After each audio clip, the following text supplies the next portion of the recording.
121페이지 제3번 하나님 칭호의 신학적 의미.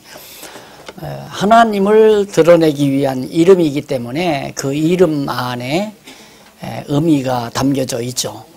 하나님께서 그 신구약을 이렇게 총틀어서 보면 야곱도 이스라엘이라고 이름을 바꾸라고 그러잖아요.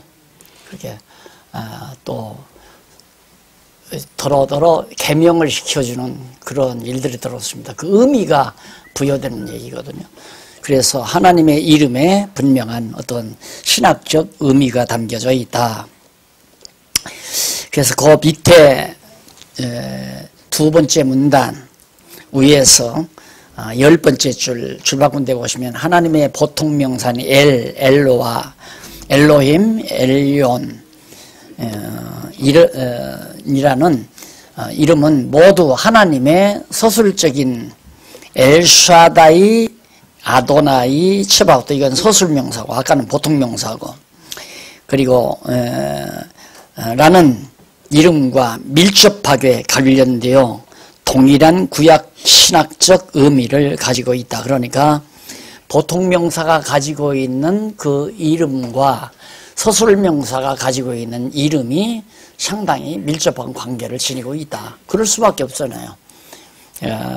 보통명사는 서술을 해줘야 되니까 서술명사에 의해서 보통명사를 이제 부르게 되니까, 그래서 관계가 매우 밀접하게 관계되어 있다.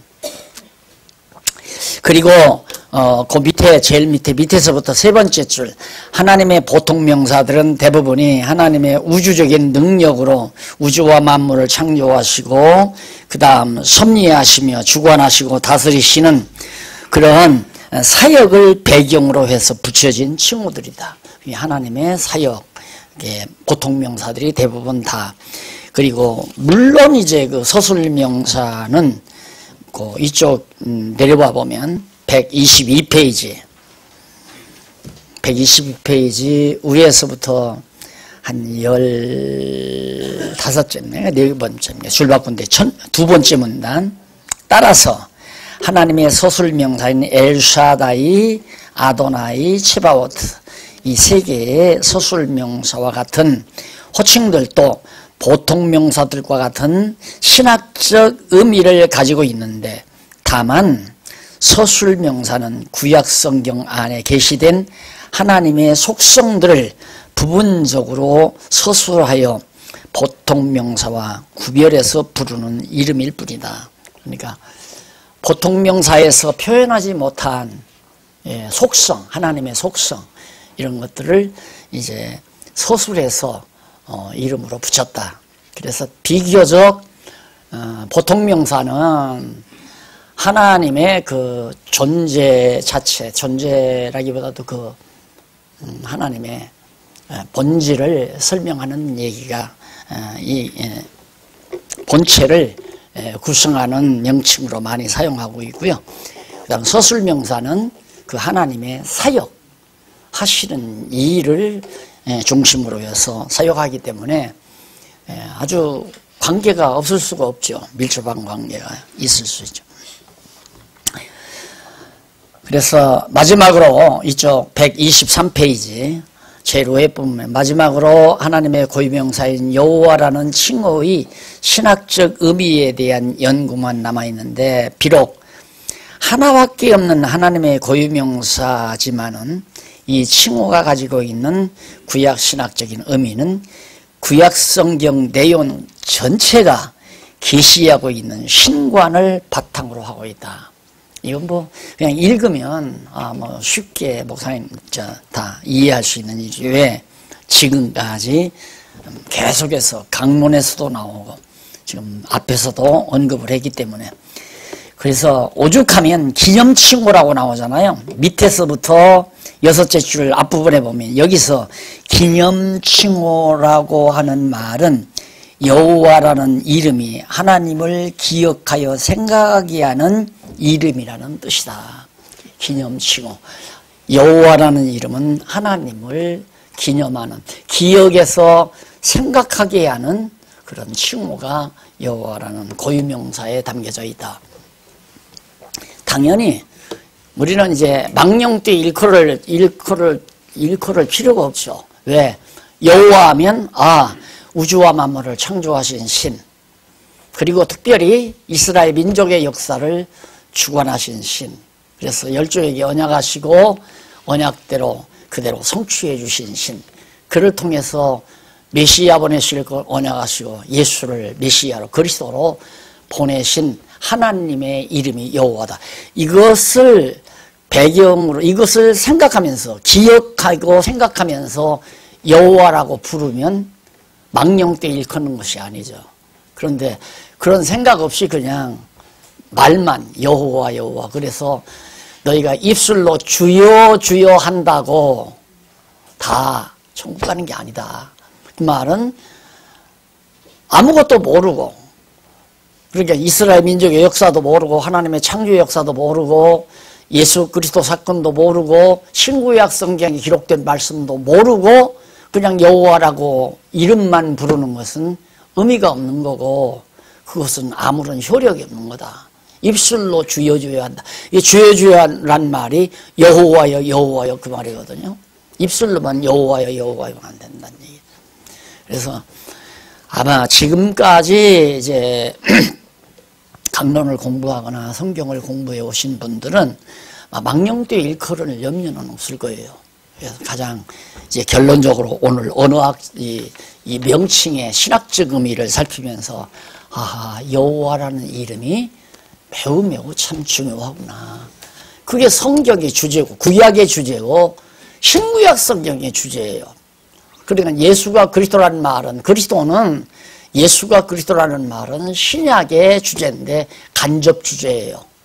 본주제는 바로 직접적인 본주제는 하나님은 여호와이시다. 구약에서 하나님은 여호와이신데 구약의 그 하나님을 여호와로 확증하기 위해서 예수를 그리스도로 보낸 거니까 예수가 그리스도라고 하는 주제는 직접 주제가 아니라 간접 주제죠. 그러고 보면 이제 결과적으로 신구약 성경의 모든 주제는 여호와가 주제가 되잖아요. 여호와 하나님 계시, 여호와의 계시. 그러니까 여호와 한 분을 알기 위해서, 얼마나 그게 알기가 어려우면 하나님께서 우주와 만물을 창조하시고 이스라엘 민족의 역사를 섭리하셔서 메시아 언약하시고 예수를 그리스도로 보내심으로, 또 그것도 만족지 못해서 성령 보내서 이 모든 사건, 우주와 만물을 창조한 사건, 지금 제가 하는 말 굉장히 중요한 얘기죠. 네. 얼마나 여호와 하나님을 잊어버리지 않고 기억하고 경외하고 찬양하기가 어려우면 우주와 만물을 창조하고 이스라엘 민족의 역사를 주관하시고 메시아를 보내시고 성령을 보내서 성경을 기록하게 하셨을까. 그러니까 가장 중요한 건 성경이에요. 성경 안에 천지와 만물을 창조한 사건도 있고 이스라엘 민족의 역사도 있고 구약의 역사 섭리를 통해서 언약하신 예수 그리스도가 오신 신약의 내용도 담겨져 있잖아요. 신약시대 내용도. 그걸 전부 다 신구약 성경에 기록을 한 거란 말입니다. 그래서 신구약 성경이 진리다. 하나님 말씀이고 하나님 당신을 우리에게 알게 하는 하나님의 말씀. 그러니 성경을 안다는 건, 성경을 성경대로 안다는 것이 얼마나 내 내면 세계를 정확하게 가지런하게 흐트러지지 않고 내 생각이나 내 모든 자세를 흐트러지지 않게 붙잡아주는 엄청난 힘을 가지고 있는가. 막 총체적 진리 아니에요. 총체적인 진리. 그래서 자연계시란 말 하죠. 자연계시. 자연계시는 천지와 만물을 만들어 놓으신 하나님의 솜씨를 자연계시라고 그래요. 자연계시 놓고 여호와를 절대 몰라요. 자연계시만 막 가져오는. 또 자연계시 말고 그 다음 이제 이스라엘 민족의 역사는 여호와로 알죠. 여호와로 아는데 이스라엘 백성들에게 알게 해주었는데 그걸 여호와로 제대로 자꾸 기억하지 못하고 잊어버리잖아요. 이스라엘. 그래서 우상 섬기고 이방 민족에게 사로잡혀가고 망하기도 하고, 오늘 우리도 마찬가지. 성경을 너무 분명하게 우리에게 해 주었는데도 우리의 관심사는 아직도 이 세속에 우리의 관심사가 묻혀 있잖아요. 여호와 하나님께 붙들려 있는 게 아니라. 그래서 우리가 자주 육체의 소욕 따라서 갈등을 겪게 되고, 오직 여호와 중심의 신앙, 여호와 중심의 삶, 이게 바로 우리 삶 속에서 아주 그렇게 진하게 나타나지 못하는 이유가 바로 그런 데 있다. 그래서 성경을 성경대로 안다는 것이 얼마나 대단히 중요한 건가. 자, 그래서 여호와의 이름, 고유명사에 대해서 정리를 했죠. 정리한 다음에 제 4절이 나옵니다.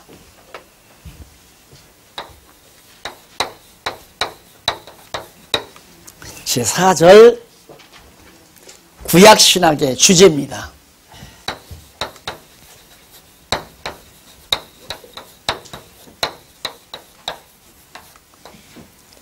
구약신학의 주제.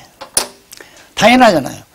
구약에서의 하나님 칭호 해놓고 어떻게 보면 하나님 칭호하고 주제하고 거리가 먼 것 같죠. 먼 게 아니에요. 그게 구약신학 그 주제로서의 여호와, 그 말이나 같은 얘기예요. 주제가 뭡니까? 칭호 중에 여호와라는 이름이 고유명사가 매우 중요하다고 그랬잖아요. 그 여호와라는 이름이 구약신학의 주제가 된다. 이것이 30년도 더 됐죠. 강론집을 쓰기 시작한 것이 이제 한 27, 8년 전이니까 강론집 쓰기 시작한 게, 그러니까 이전에 벌써 이 서론은, 구약신학은 제가 한번 아팠을 때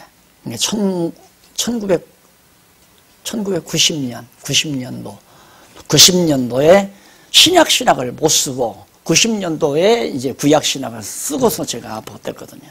그러니까 지금으로부터 시작하면 한 27년 전, 그때 벌써 구약신학의 주제가 여호와다 나왔잖아요.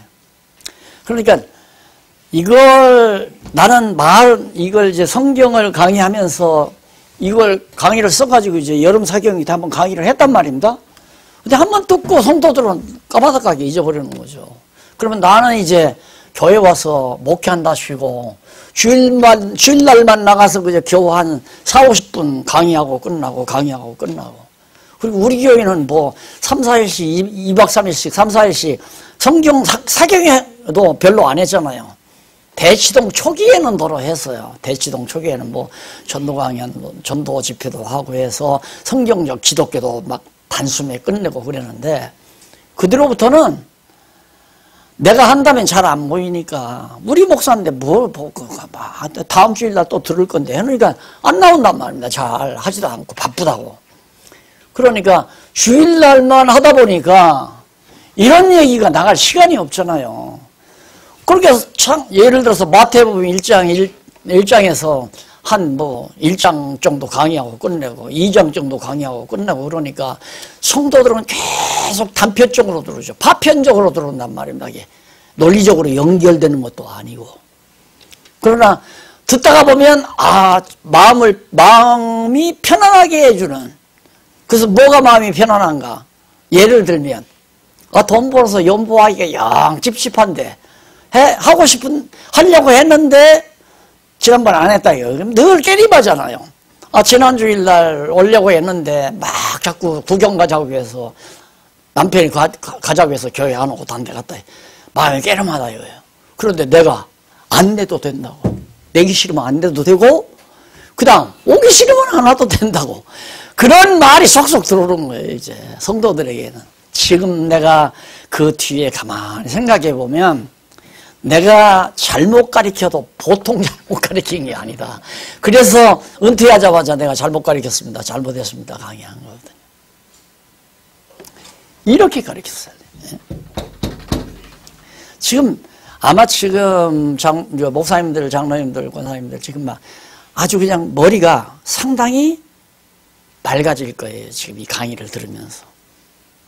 뭔가 막 이사 와가지고 다 늘어뜨려놓은 걸 하루 온종일 막 여기저기 정리해놓고 저녁에 딱 불 켜놓고 보니까 깔끔하게 집안이 정리되듯이 머리가 그렇게 정리가 될 겁니다.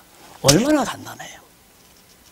아, 결국은 내가 이 세상에 왔다 가는 이유가 이분 이름 하나 배우고 왔다 가는, 이름 하나 배우려고.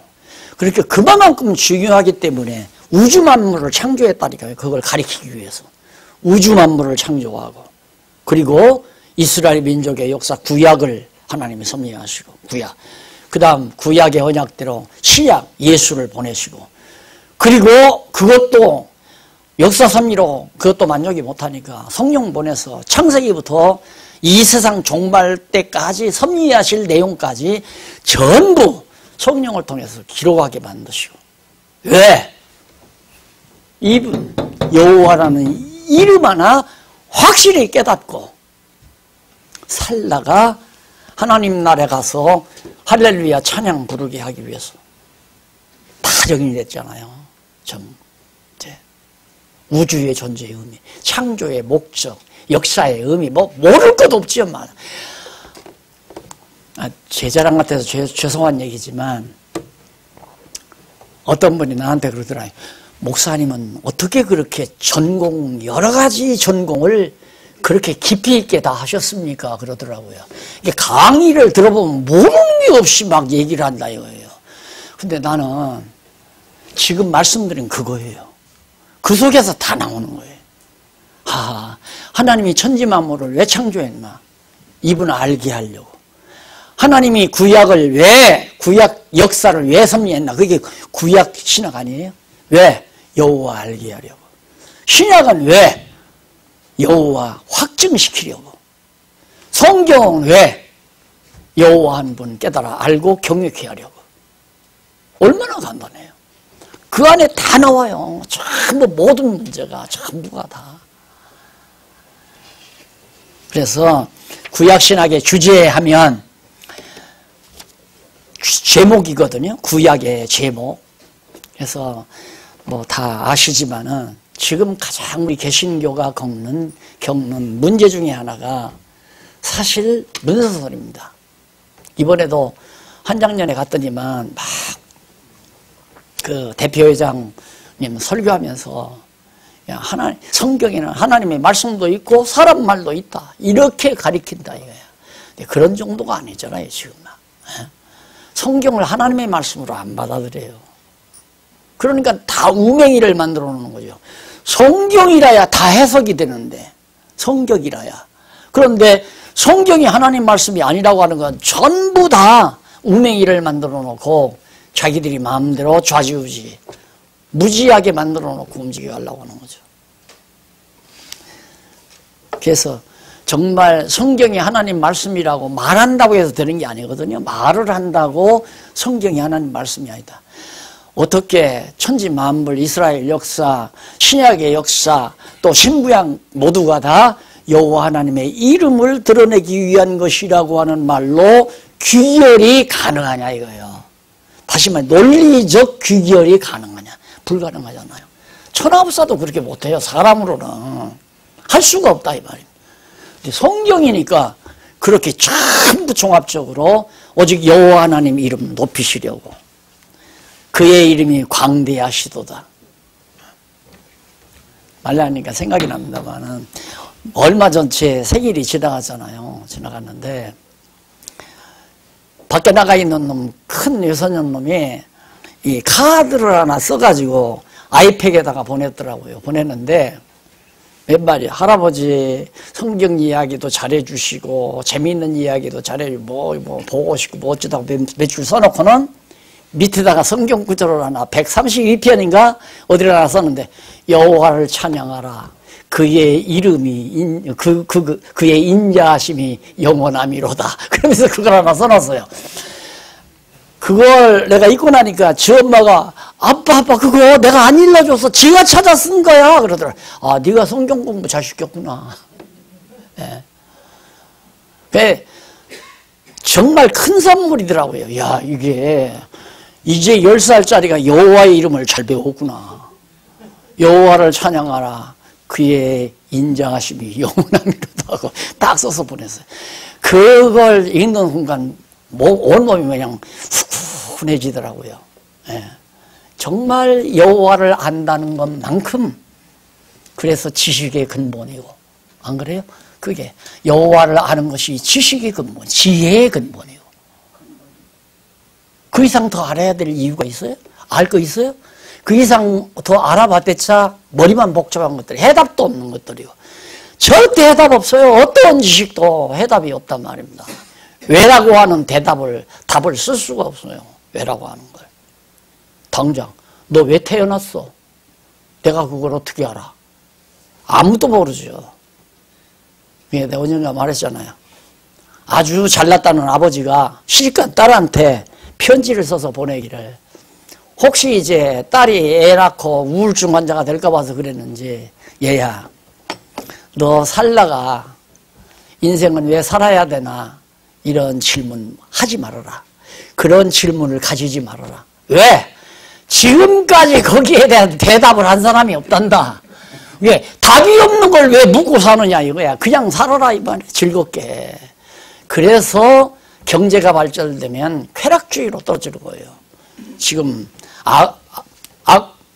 알파고 얘기하다가 왔는데, 이제 알파고 나오면 한 15년 후에는 직장, 직업 40개가 다 사라져 버린대요. 그럼 사람은 뭐예요? 즐기며 살아라 이거야. 쾌락을 즐기며 살라 이거예요. 인간은 돈 벌고 먹거리 만들고 하지 말고, 그건 다 그냥 로봇 만들어서 로봇들로 시키고, 인간은 즐기며 살아라. 그게 천국이다 이거죠. 이게 지금 현대 과학이 인류를 끌어가고 있는 방향이란 말입니다. 그런데 보시면 알지만 쾌락은 바로 쾌락 다음에 허탈감과 허무감을 가져다줘요. 절대 만족이 없어요.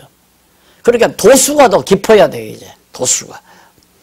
여러분 처음에는 돈 좀 벌어서, 돈이 없을 때는 정말 부부가 나가서 차 한 잔만 마시는 것만 봐도, 아, 우리는 언제 돈 벌어서 부부가 커피숍에 가서 따뜻한 커피 한 잔 마시면서 도란도란 얘기할 수 있을까? 돈을 벌었어요? 했어요. 해보니까 좋아요. 그걸로 만족이 안 돼요. 아, 우리 맨날 커피만 마셔? 그 다음에는 이제 좋은 음식 좀 찾아가야 돼요. 좋은 음식 좀 맨날 이런 것만 먹어? 그 다음에는 이제 맥주 마시기 시작해요. 맥주 한 잔, 두 잔, 석 잔. 왜 맥주? 양주. 그렇게 들어요. 그래서 춤춰야 되고, 흔들어야 되고. 그래서 다 망가지는 거. 그게 쾌락인데, 현대과학이 그쪽으로 인간을 몰아간다. 안 그러면 걷어잡을 수가 없어, 인간을. 네, 우리가 여호와 하나님을 알고 나면 의미와 가치, 여호와 하나님을 아는 그 지식의 근본이신 여호와를 아는 지식이 가져다주는, 그 지혜가 가져다주는 의미와 가치가 내 중심으로부터 계속 옹달샘에서 샘물이 솟듯이 계속 기쁨이 솟잖아요. 보람과 긍지, 가치, 행복. 여기밖에 없어요. 이건희 아들 감옥에 갇혀 있잖아요. 부회장. 종교에 대해서 알고 싶다고 한다고요. 종교에 대해서. 다 필요 없는 거예요. 정말 종교에 대해서 가장 핵심이 지금 여호와를 아는 지식이라니까요. 그렇게 간단해요. 그래서 전통적 구약신학의 주제는 뭐냐. 전통적으로 보면 전통적인 구약신학은 거기 조금 읽으면 지금까지 전통적인 구약신학의 주제가 전체적이고 포괄적이지를 못하기 때문에 자연히 부분적이면서 산발적인 주제들을 설정할 수밖에 없었다. 그리고 그 주제들이 대부분 구약성경 계시의 목적에 치중하여 설정하지를 못하고 계시의 방법면에 치중하여 설정하고 있기 때문에 아주 복잡하고 다양해요. 구약신학의 주제가. 그래서 거기 보면 그 주제 내용을 보면 어디 나오냐면 126페이지 둘째 줄 뒷부분 끝부분. 그러므로 구약성경 계시의 방법면에 치중한 구약신학 주제들은, 그러니까 구약신학의 주제를 그 목적면에다가 왜 이 구약을 기록했는가, 왜 이스라엘 민족의 역사를 역사했는가, 왜 예수를 그리스도로 보냈는가, 왜 천지 만물을 창조했는가, 이게 하나로 묶어져야 되잖아요. 왜? 하나님이 살아계시다면 반드시 원인이 하나란 말입니다. 근원이 하나고, 그렇잖아요. 근원이 하나로부터 출발해야. 그러니까 과학자들이, 물리학자들이나 과학자들이 연구하는 것도 지금도 그렇죠. 보면 힘이라는 게, 이 자연계에서 움직이는 힘이라는 게 끄는 힘도 있고 미는 힘도 있고 또 떨어지는 힘도 있고 올라가는 힘도 있고, 힘이 사방하게 분산된다 이 말이에요. 이러니까 복잡한 거야. 어떻게 이게 힘이 다 분산되느냐. 힘이 이쪽에서 끌면 이쪽으로만 계속 끌려가야지. 그러니까 그 블랙홀이라는 말을 하잖아요. 블랙홀이라는 말은 모든 우주의 자연계의 모든 힘들이 전부 블랙홀이라는 것으로 검은 그 구덩이로 힘이 다 빨려 들어간다. 그 속으로 빨려 들어가. 그러면 여기서 빨려 들어가면 저쪽에서 빠른 게 있어서 들어갈 거 아니에요. 그게 뭐 알 수가 없는 거죠. 그러니까 끄는 힘, 미는 힘. 이 지구 덩어리도 끄는 힘과 미는 힘이, 당기는 힘과 미는 힘이 있으니까 이 위치에 저기져 있지. 끄는 힘만 있다면 어디론가 막 계속 떨어져 나갈 거 아니에요. 올라가는 힘, 내려가는 힘. 그렇게 힘의 근원이신 하나님을 모르면 그거 설명이 안 된다 이 말이에요. 생명이란 무엇인가 사관에서 보셨죠. 제가 그런 글을 어떻게 씁니까? 말도 안 되는 얘기죠.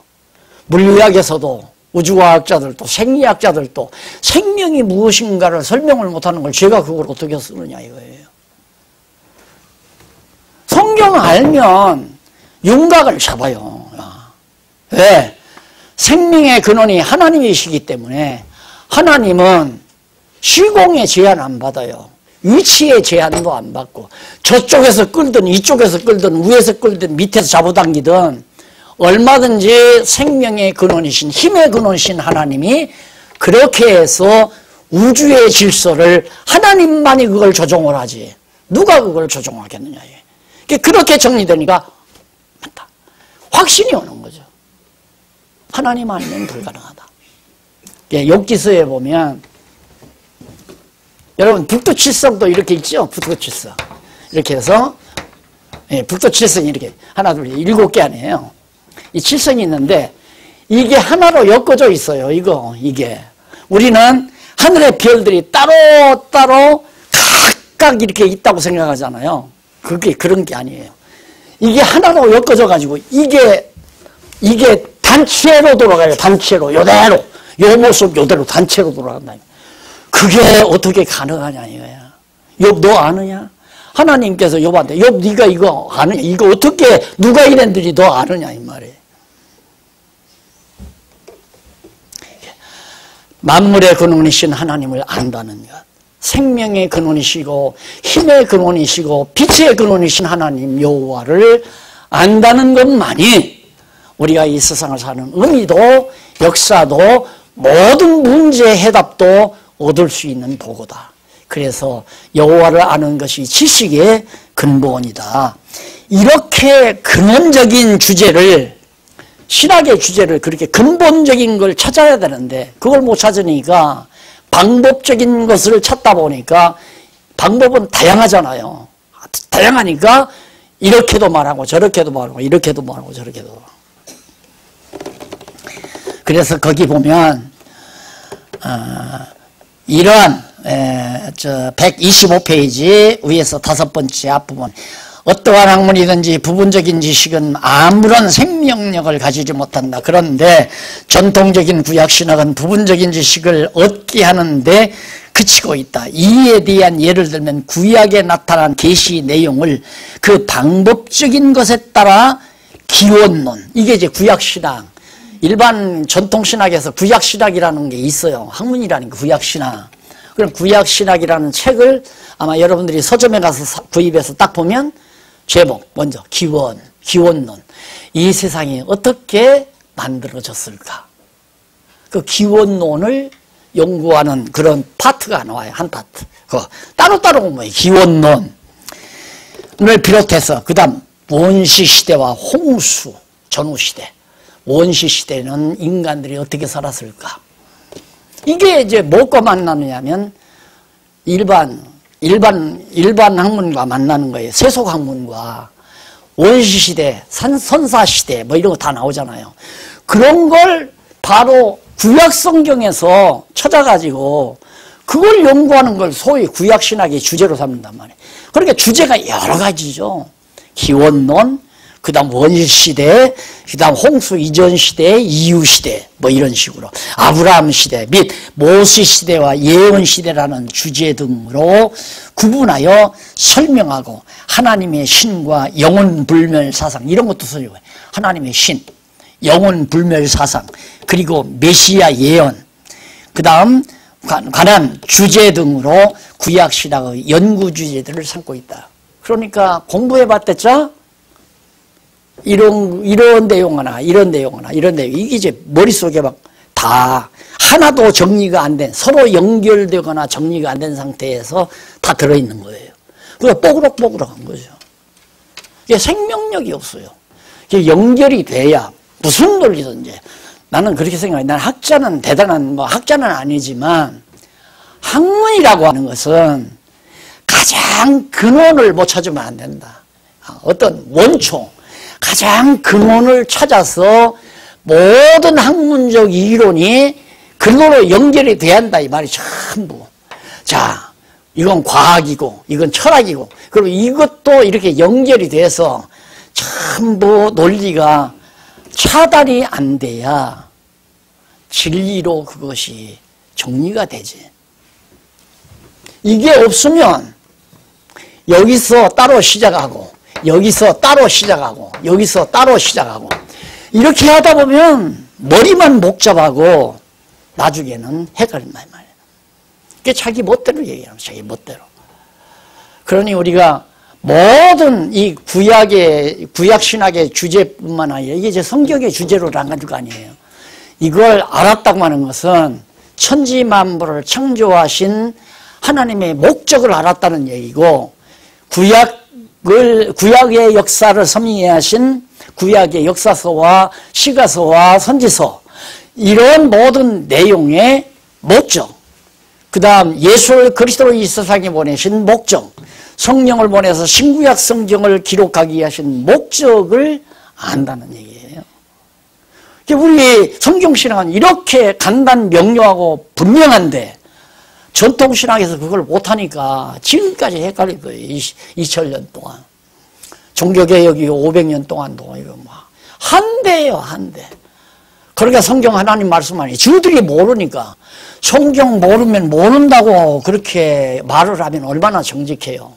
모르니까 성경은 하나님 말씀 아니다, 이렇게 말해버리고, 그러니까 모든 사람들이 그러면 그렇지, 그렇지 않아도 예수 믿는 거 싫은 사람들, 그리고 뭘 알아보려고 교회 안에서 애를 많이 써봐도 모르겠는데, 답답했는데, 훌륭한 박사가, 서구학자가 성경은 하나님 말씀이 아니라 그냥 옛날 고대 문서들을 이렇게 수집해서 모아놓은 거다, 그러면 그렇지. 무슨 하나님이 어디 있고 하나님 말씀이 어디, 하나님 말씀이 아니란 말은 하나님이 없다는 말도 거기 가미되는 거예요. 그러니까 현대 기독교는 그쪽으로 갑니다. 계속해서 그쪽으로 몰아가요. 그러니까 현대 과학이 인간을 쾌락의 세계로, 그러니까 기독교는 정말 영원 천국, 우리의 영혼이 불멸하는, 멸하지 아니하는 우리의 영혼이 영원토록 즐거움 가운데서 하나님을 찬양하고 사는 천국을 노래하는데, 세속학문 과학은 그게 아니에요. 육체로 타락시켜서 육체가 오래 병들지 않고 살게. 이게 100세 시대 왔다고 하잖아요. 지금 120세대 얘기하고 있어요. 과학으로 인간의 장기들을 전부 따로따로 이제 만들 겁니다. 장기를. 그러면 내가 위장이 나빠요. 그러면 가서 좋은 걸로 사서 위장 갈아 심으면 돼요. 그런 시대가 온다니까요. 그렇게 지금 이끌어가면서 인간은 오래 살면서 다 모든 일은 로봇한테 맡겨버리고 인간은 그냥 즐기자. 마음껏 즐기며 살자. 이게 유토피아다 이거예요. 그게 과학이 지금 그쪽으로 우리를 몰아가고 있잖아요. 그러니까 정말 하나님을 알고 하나님을 깨달아 알고 경외하며 섬기게 하는 이 일을 그동안 기독교가 하지를 못했기 때문에 서구교회가 다 망가지기 시작해요. 망가졌죠. 망가졌죠. 예수 믿는 것보다 더 좋은데 더 즐거운데. 예수 믿는 것보다 더 즐겁다 이거예요.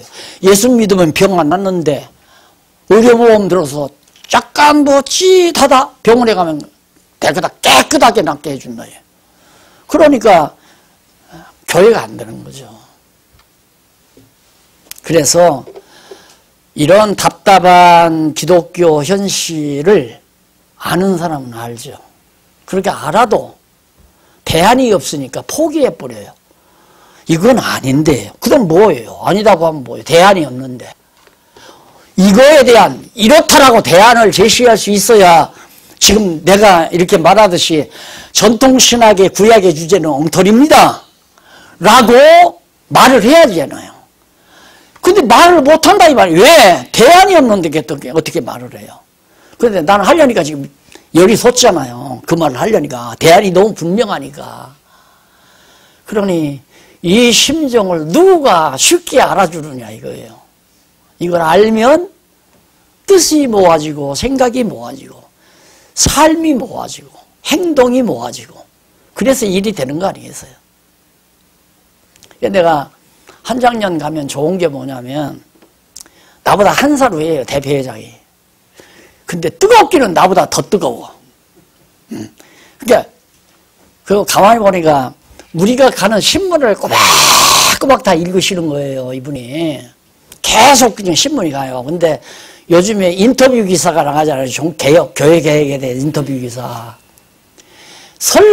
소위지 설교죠. 설교하면서 그 얘기를 다 해. 가정교회부터 시작해서 한국교회는 가정교회로부터 시작됐다 이러면서 막 하면서 열을 막 펄펄 내는 거예요. 그래서 어쨌든 좋기 때문에 그런 분들하고는 이제 이 주제가 맞아 떨어지면 이제 되는 거죠. 근데 대안이 없어요. 개혁하고자 하는 단체도 많고 뜨거워지고 막 그냥 어떻게 이거 아니다라고 하는 분들은 있는데 이것이다라고를 못하고 있단 말입니다. 그래서 이 전통신학의 주제가 얼마나 허접한가. 정말 허접하죠. 그러나 우리는 너무 분명해요. 두 번째, 성경적 입장에서의 주제, 우리 주제죠. 우리는 너무 간단해요. 성경신학적 입장에서 볼 때 구약신학의 주제는 단순성과 명료성을 지니고 있다. 아주 단순하고 명료하다. 분명하다 이거예요. 아주 밝게 확실하다. 왜냐하면 구약성경 전부가 일관된 논리에 의하여 그 내용이 통일성을 이루고 있기 때문이다. 아까 말한 대로. 일관성. 하나의 주제가 분명해. 그 주제에 의해서 역사서도 해결이 되고 시가서도 해석이 되고 선지서도 해석이 되고 다 이렇게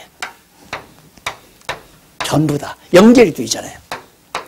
그렇게 이게 생명력이 통하는 거예요. 그리고 우리는 주제가 분명하게 아주 단순하고 명료하다. 복잡하고 여러 개가 흐트러져 있지 않다. 이걸 분명한 논리적 근거에 의해서 확인시킬 수 있다 이거죠. 그래서 여러분 우리 목사님 같은 분들 신학을 제대로 하신 분들이 이 성경신학을 딱 듣게 되면 첫 마디가 그겁니다. 몇 사람한테 들었어요. 탁월하다.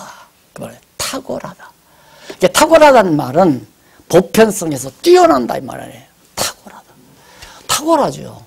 지금까지 신학적 논리 중에 이런 논리가 없었으니까. 일단 주제가 없는데 이런 논리가 나오겠어요? 주제가 한 10여 개가 되는데 구약신학의 주제가 한 11개가 된다 이 말이에요. 11개가 하나도 이게 논리적으로 연결이 안 돼요. 다 각각이에요. 거기에서 무슨 진리가 나오겠어요?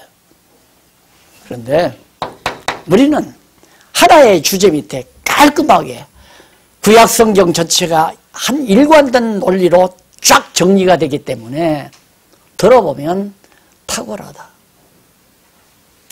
이번 지금 저쪽 우리 목사님들 모여서 공부하는 데 있잖아요. 그 회장 목사님이 누가 귀띔을 해주더라고요. 나한테 목사님 지금 회장 목사님이 그러는데요. 우리 황금알 얻었다고 그러는데요. 황금알. 황금으로 된 알을 얻었다고.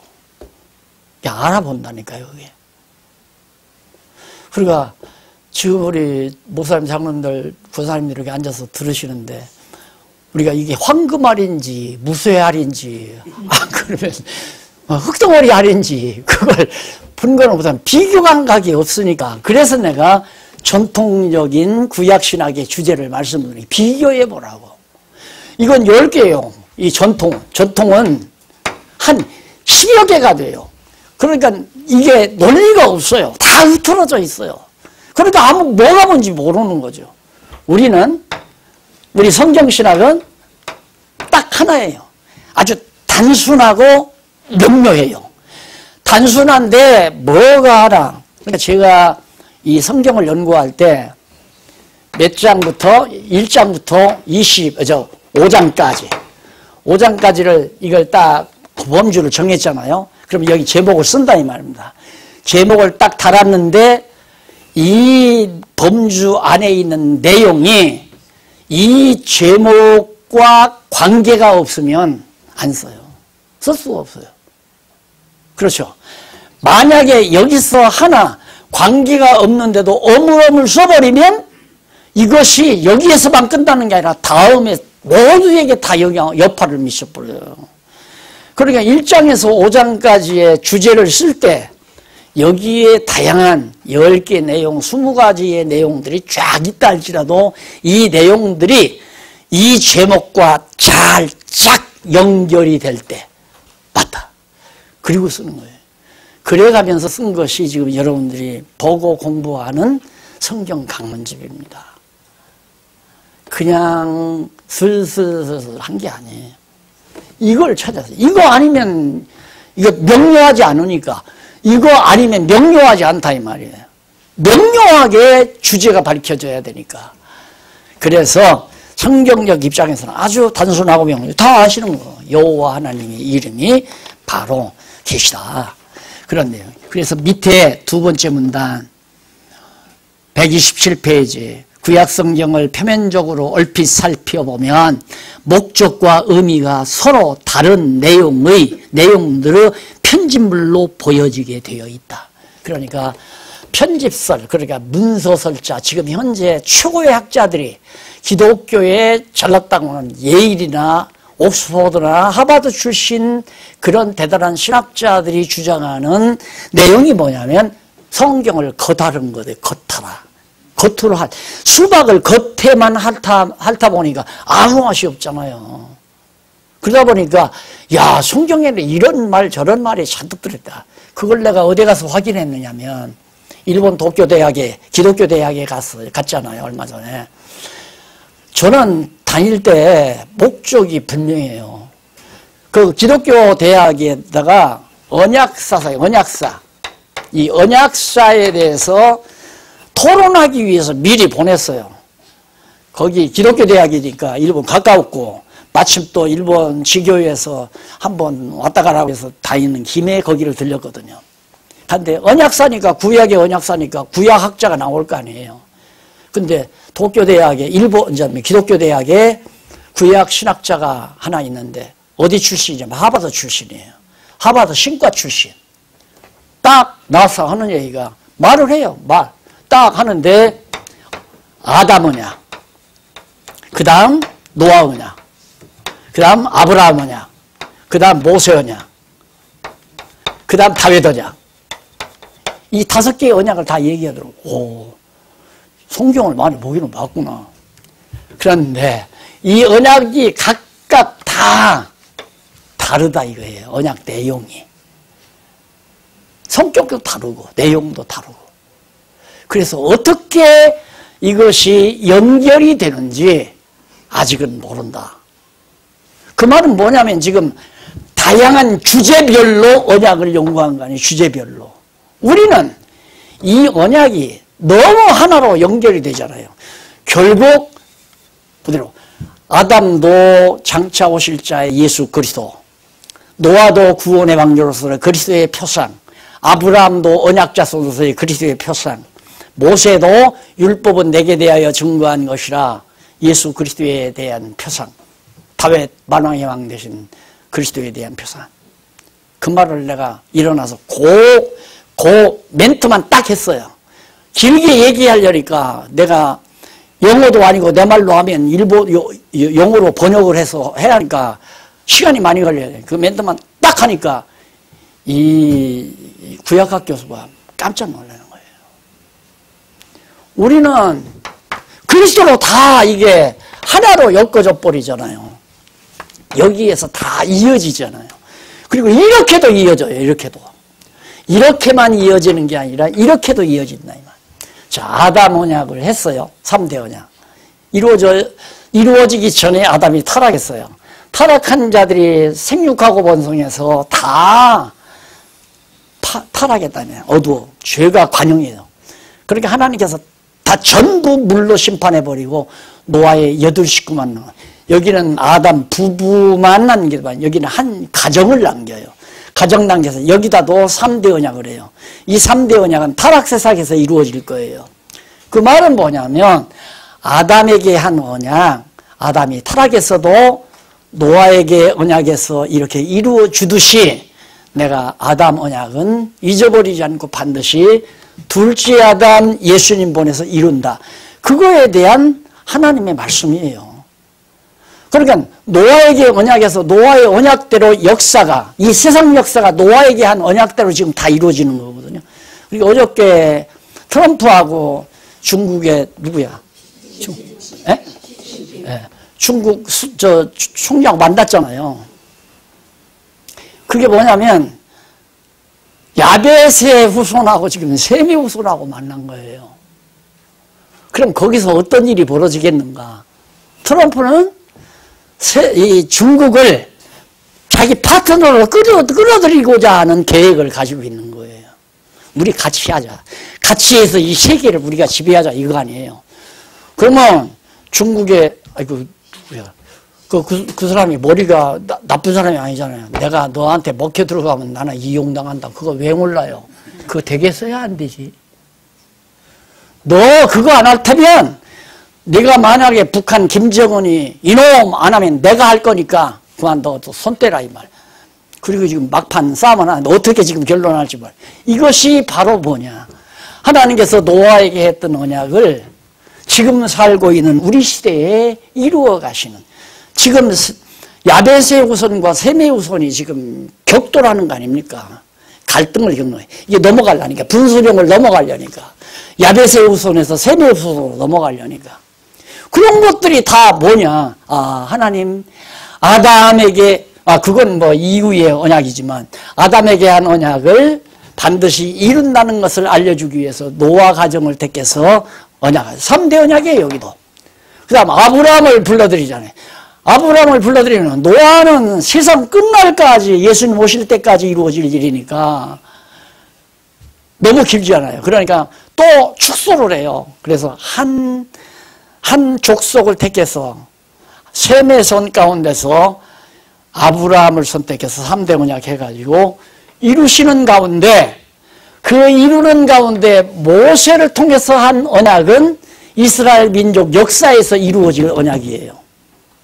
그리고 다윗에게 한 언약은 다윗 왕조에서 이루어질 언약이고, 너무 분명하네요. 그러니까 이게 쫙 아브라함의 언약을 이루어 나가는 과정에서 모세 언약도 이루어지고 다윗 언약도 이루어진다면 당연히 예수 그리스도 메시아 올 것을 예언하는 모든 언약이라는 게 분명하잖아요. 그랬더니 토론을 마치고 저녁을 먹으러 가는데 내가 영어를 못하는 줄 알고 김기용 목사한테 살며시 다가가더라고요. 가던 성경신학 서적 가운데 영어로 번역된 거 있냐고 묻더래요. 그래서 내가 만나 기억만 하지 못 보내줬는데 지금 영문으로 번역된 거 있어서 지금 언젠가는 좀 보내주려고. 그 전에 번역되자마자 보내주라고 했더니만 왜 그런지 안 보내더라고요. 보낼 때가 많거든요. 근데 내가 주소를 안 가지고 있고 영어 하시는 분이 가지고 있으니까 그거 좀 일일이 좀 두서너 권씩 너댓 권씩 좀 보내주면 좋겠다니 안 보내더라고요. 안 보내면 나중에 다른 사람 통해서 보내면 되죠. 이런 거예요. 구약신학에. 그러니까 우리는 너무 간단하고 분명하게 주제가 간단 명료하다. 이렇게 넘어가서 우리 마지막 결론 보고요. 128페이지 밑에서 하나, 둘, 셋, 넷, 다섯, 여섯, 일곱 앞부분에 보세요. 일곱째 줄 앞부분에 본장 제3절 사망에서 취급한 바 있는 하나님 칭호의 신학적 의미를 잘 살펴보면 쉽게 알 수 있다. 그것은 전능자 하나님은 그러니까 전능자는 하나님은 그 말이죠. 전능자는 언약하시고 언약대로 이루시는 자 여호와라는 말이죠. 라는 의미로. 그러니까 언약대로 이루시는 자라는 그런 내용을 담아서 여호와라는 이름을 쓴다. 그래서 이것을 좀 더 구체적으로 설명한다면 천지와 만물을 창조하시고 타락한 인간의 죄악을 심판하시며 이스라엘 민족 열조에게 언약을 세우신 전능자 하나님께서 세우신 언약대로 그 자손을 번성케 하여 주시고 언약의 땅을 정복하게 하여 주시며 다윗 왕조를 세워 다스리도록 하여 주소서. 언약을 성취하여 주시는 여호와시라는 뜻이다. 그래서 우리는 구약신학의 주제가 여호와, 이것이 구약신학의 주제다라는 얘기예요. 네, 여기도 기록했지만 자, 이런 얘기 그냥 지나가면 안 되죠. 그냥 지나가면 안 되고, 자, 전능자 하나님께서 세우신 언약을 그 자손에게 원청하여 주시고, 거기가 아니라 그 줄 바꾼 데서 이것을 좀 더 구체적으로 설명한다면 거의 천지와 만물을 창조, 지금까지 내가 몇 차례 얘기했잖아요. 천지 만물을 창조하시는 섭리, 우주와 만물을 창조하시고, 그 다음 타락한 인간의 죄악을 심판하시며 노아의 역사죠. 그 다음 이스라엘 열조에게 선악을 세워서 섭리하시는 이스라엘 민족의 역사, 그 모든 것들이 다 여호와라고 하는 이 주제, 구약적 주제에 여호와라고 하는 주제를 이루기 위해서 천지 만물을 창조하기도 하고 노아 심판도 하고 이스라엘 민족의 역사를 섭리하기도 하고 했다. 맑은 머리로, 맑고 깨끗한 머리로 남은 여생 사시면서 늘 찬양과 기쁨이 넘치기를 바랍니다. 기도하십시다. 자비하신 아버지 하나님 감사합니다. 복잡다단하고 어려운 세상이지만 우리에게 여호와를 알게 하시고 찬양의 대상을 삼게 하신 것 감사합니다. 잊어버리지 않게 하시고 항상 여호와 경외하기를 기뻐하고 즐거워하는 슬기로운 종들 되게 하시옵소서. 예수님 이름으로 기도드립니다. 아멘. 수고하셨습니다.